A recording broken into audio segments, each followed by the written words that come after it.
Hai,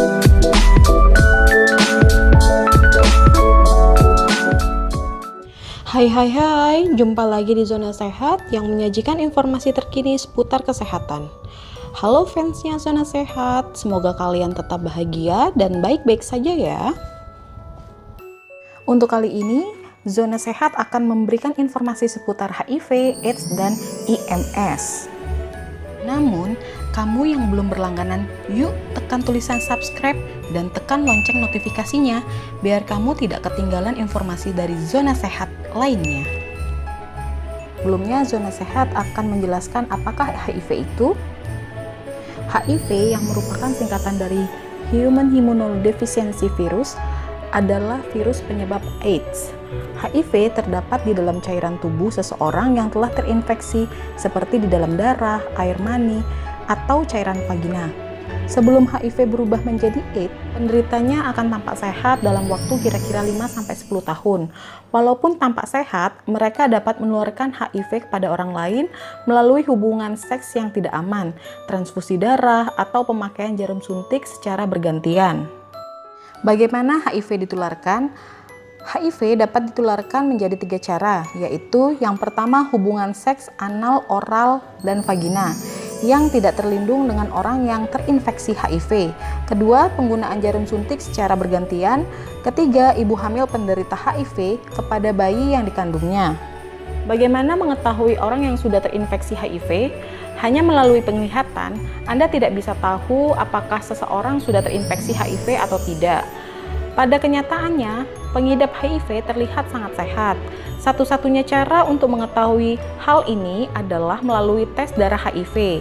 Di Indonesia terdapat cukup banyak LSM atau Lembaga Swadaya Masyarakat yang dapat membantu Anda untuk mendapatkan pelayanan kesehatan untuk tes darah. Sedangkan apakah AIDS itu? AIDS yang merupakan kependekan dari Acquired Immune Deficiency Syndrome adalah sindrom penurunan kekebalan daya tahan tubuh yang disebabkan oleh HIV. Orang yang mengidap AIDS amat mudah tertular oleh berbagai macam penyakit karena sistem kekebalan di dalam tubuhnya telah turun. Sampai sekarang belum ada obat yang dapat menyembuhkan AIDS. Agar terhindar dari HIV atau AIDS, Anda harus tahu bagaimana cara penularan dan pencegahannya. Bagaimana mengetahui tanda atau gejala AIDS? Biasanya tidak ada gejala khusus pada orang-orang terinfeksi oleh HIV dalam 5-10 tahun. Selain itu, AIDS mulai berkembang dan menunjukkan tanda-tanda atau gejala-gejala seperti berikut ini. Yang pertama, kehilangan berat badan secara drastis. Yang kedua, diare yang berkelanjutan. Yang ketiga, pembengkakan pada leher atau ketiak. Yang keempat, batuk terus-menerus. Jika ada orang yang menunjukkan salah satu dari gejala di atas, bukan berarti orang tersebut telah terinfeksi HIV. Untuk memastikannya, sebaiknya hubungi segera pelayanan kesehatan terdekat untuk memeriksakan tes darah HIV. Terus, apakah IMS itu? IMS atau infeksi menular seksual sering juga disebut sebagai penyakit kelamin, yaitu penyakit-penyakit yang sebagian besar ditularkan melalui hubungan seks atau hubungan kelamin. Orang yang mengidap IMS memiliki resiko yang lebih besar untuk terinfeksi HIV karena luka yang terbuka memberikan jalan masuk bagi HIV. HIV terutama ditularkan melalui hubungan seks, karena itu HIV juga termasuk jenis IMS. Apakah tanda-tanda atau gejala-gejala IMS? Beberapa tanda atau gejala IMS adalah sebagai berikut ini. Yang pertama, ada cairan keluar dari penis, vagina, ataupun dubur.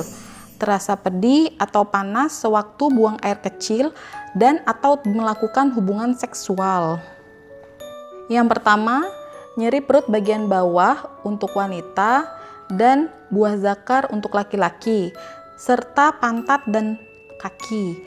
Pada wanita, seringkali gejala ini tidak dirasakan walaupun sebenarnya sudah terkena IMS. Yang ketiga, melepuh, lecet, kutil, ruam, atau pembengkakan di sekitar kelamin, alat kelamin atau mulut. Yang keempat, gejala seperti ini juga meliputi demam, pusing, nyeri otot, atau pembekakan kelenjar. Yang kelima, Jika Anda merasakan salah satu tanda atau gejala di atas, segera periksakan diri ke dokter layanan kesehatan terdekat. Jenis-jenis IMS atau infeksi menular seksual. Yang pertama, kutu bayur. Yang kedua, herpes. Yang ketiga, chlamydia. Yang keempat, jengger ayam atau kutil kelamin. Yang kelima, kencing nanah atau gonore atau GO. Yang keenam, sifilis atau raja singa. Bagaimana agar Anda terhindar dari HIV, AIDS, dan IMS? Yang pertama, gunakan kondom. Kondom merupakan penghambat atau dinding pencegah terjadinya penularan cairan yang berada di dalam tubuh. Jika Anda suka berganti-ganti pasangan atau terlibat hubungan seks dengan lebih satu pasangan, kondom adalah alat pelindung yang baik. Menggunakan kondom berarti 10.000 kali lebih terlindungi daripada tidak menggunakannya. Sewaktu hendak menggunakan kondom, pastikan kondom tersebut berkualitas baik, berstandar mutu internasional, dan perhatikan pula tanggal kadaluarsa kondom. Mitos-mitos yang menyesatkan. Banyak orang yang percaya bahwa penyakit kelamin dapat dicegah dengan cara-cara tertentu. Ketahuilah, ini cuma mitos yang menyesatkan dan tidak punya dasar. Mitosnya memilih pasangan yang terlihat bersih dari penampilan dan cara berpakaian atau warna kulit dan wajahnya. Faktanya, mereka mengidap penyakit herpes, genjer ayam, hepatitis, dan HIV atau AIDS tampak sangat sehat dan bersih, kecuali saat tanda-tanda penyakitnya mulai muncul. Biarpun tampak bersih, mereka tetap bisa menularkan penyakit kepada Anda. Mitos kedua, memilih pasangan berdasarkan usia. Faktanya, anak kecil pun bisa terkena dan mengidap kuman IMS, karena penyakit tidak membeda-bedakan usia dan tidak pandang bulu.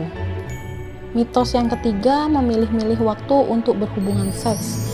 Faktanya, penyakit tidak memilih waktu untuk menyerang. Yang keempat, mitosnya adalah minum alkohol. Faktanya, meminum alkohol seperti bir atau tuak tidak bisa mencegah IMS. Mitos kelima adalah naik ke tempat tidur dari sisi tertentu. Faktanya, tidak ada hubungan tempat tidur dengan IMS. Yang keenam, mitosnya adalah meminum obat-obatan seperti Super Tetra sebelum dan sesudah berhubungan seks. Faktanya, ingat, tidak ada obat satupun yang bisa membunuh suatu jenis kuman IMS. Semakin sering meminum obat-obatan sembarangan, justru semakin sulit membunuh IMS karena kumannya menjadi kebal dan terhadap obat-obatan. Ketujuh, membasuh alat kelamin dengan cuka, air soda, alkohol, air jahe, dan lain-lain segera setelah berhubungan seks. Faktanya, membasuh dengan cairan-cairan di atas malah dapat merusak kulit dan menimbulkan iritasi dan luka, akibatnya IMS lebih mudah masuk. Dan yang terakhir, kedelapan, mencuci liang senggama dengan memasukkan odol, betadin, dan jamu ke dalam liang senggama. Faktanya, mencuci dengan bahan-bahan tersebut menyebabkan liang senggama yang halus dindingnya bisa rusak dan justru IMS atau infeksi menular seksual lebih mudah masuk. Nah, demikianlah informasi seputar HIV atau AIDS dan IMS. Semoga informasi kali ini bermanfaat dan terima kasih. Salam Zona Sehat. Tapi, sebelum mengakhiri video kali ini, jangan lupa subscribe, like, comment, and share biar Zona Sehat semangat menyebarkan informasi lainnya.